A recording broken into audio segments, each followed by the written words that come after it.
I think there's any number of ways we could talk about how programmatic is evolving the CTV ecosystem.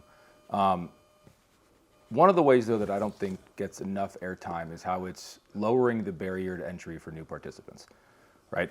One of the things that Publica does is provide plug-and-play solutions for publishers to put together a monetization strategy relatively quickly and with low cost, right? And so if you think about how publishers had to go start a monetization strategy with the traditional IO business, it took quite a bit of overhead time and development in order to put a team together and execute, right?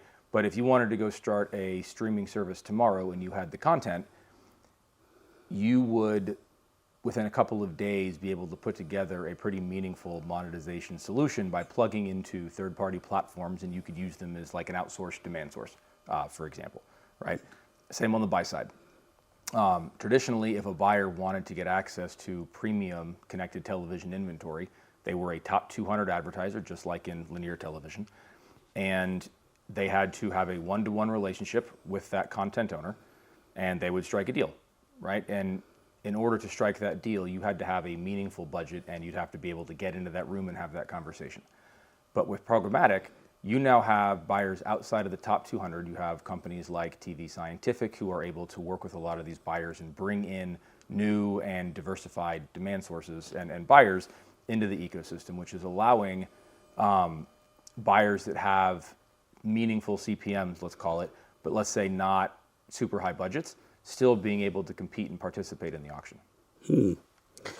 So what are some of the key challenges in adopting programmatic advertising in connected television? I mean, are these auctions happening in real time and the video getting served in real time, like you see in the, let's say, the digital space, digital display, or what's going on there as far as the challenges? So programmatic is programmatic. So whether it's display or CTV, it's still the same real-time OpenRTB connections.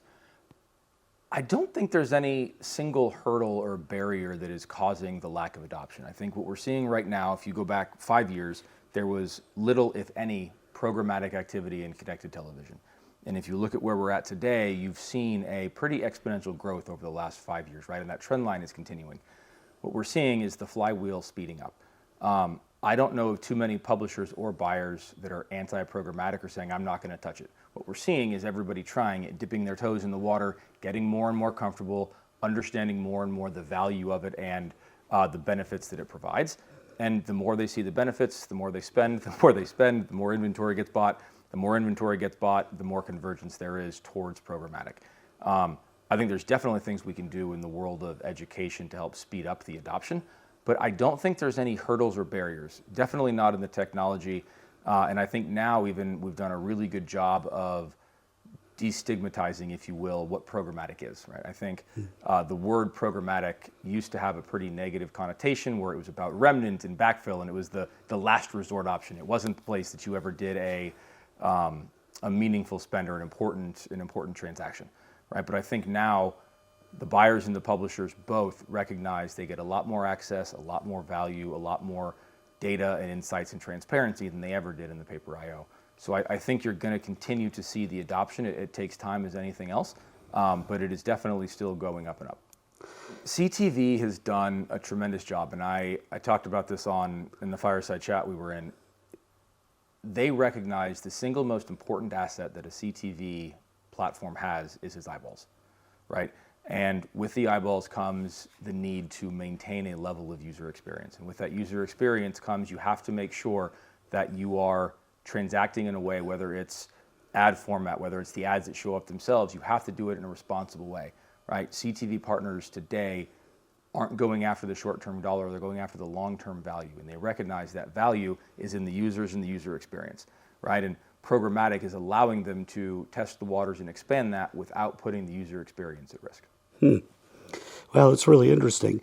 So in terms of the objections people may have as far as getting into programmatic, what can you tell them? What kinds of things do they need to overcome, or how can, or actually more to the point, how can you address their fears and concerns about it? What I tell everybody is There's a lot of value that programmatic provides that I don't think people understand, and it can be a little nuanced and technical, and you have to get in the weeds to fully explain it. I think the easiest way to explain the value of programmatic to somebody, though, is simply put, it provides access. So to the publisher side of the business, it provides access to more demand than they would ever have in the traditional direct I/O world. Right? In the traditional direct I/O world, there's a one-to-one relationship that a publisher has with a buyer. In programmatic, you remove the need to have that one-to-one relationship. You can give your inventory out to a DSP, and they will put it in front of any number of buyers that you want. You don't have to accept it, but you get to see how they respond to your inventory. You get to understand better the value of it and who's interested in it and who's not. And you get a lot of additional access and diversification of the demand that comes in. Similarly, on the buy side, the buyers now get access to more and more supply than they ever would have in the direct I/O world. So instead of saying, I need to go get sports, I have to go to X publisher, it's, I want a sports package. I'm going to go to an SSP and they're going to go create for me my own custom package. And again, this provides access, and this allows them to expand the footprint that they want and reach the audiences that they're ultimately trying to get to. I think the last thing it does is it provides access to more data and insights and transparency and information than the paper I/O ever provided. Right? And so again, I think as I'm talking to anyone that's questioning or hesitant about what does programmatic provide, it's really just increased access. So live sports is an interesting one. There's a lot of technical hurdles that exist in live sports due to the concurrent users that don't exist in a lot of traditional connected television. Right? We talked earlier about the kind of barriers to entry and adoption of connected television. Live sports is one of the areas where selling it programmatically is a challenge, and it's something that the entire industry is focused on solving for, right? But it isn't something that is going to be solved overnight, and it's something that's going to take a lot of collaboration across the industry and a lot of partnership to solve for the unique challenges that live sports presents.